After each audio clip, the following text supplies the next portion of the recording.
అధ్యక్ష, ప్రభుత్వం సెనియర్ తుఫాన్ అంటూ హడావిడి చేస్తుంది. మంచిదే అధ్యక్ష. కానీ నిన్న గౌరవ ముఖ్యమంత్రి గారు ఒక ఆజ్ఞ జారీ చేశారు. 7 రోజులు ఎవరు సముద్రంలోకి వెళ్ళకూడదని. అధ్యక్ష, నేను ఈ ప్రభుత్వాన్ని ఒక్కటే అడుగుతున్నాను. మీరు వేటను నిషేధించారు, బాగానే ఉంది.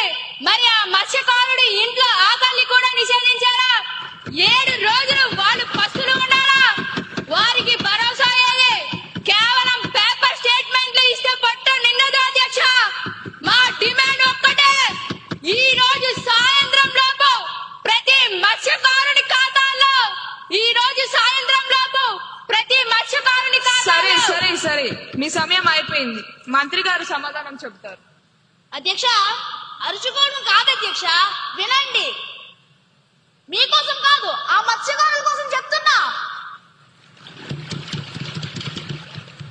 మీరు అడిగింది ప్యాకేజీ లేదా వృద్ధి, అది తాత్కాలికం.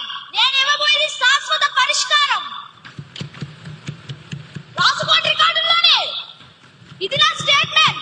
ఇకపై తుఫాను హెచ్చరికల వల్ల ప్రభుత్వం ఎప్పుడైతే వేటను నిషేధిస్తుందో ఆ నిషేధిత రోజుల్లో ఉపాధి హామీ పథకం 10 దినాలుగా పరిగణిస్తాం.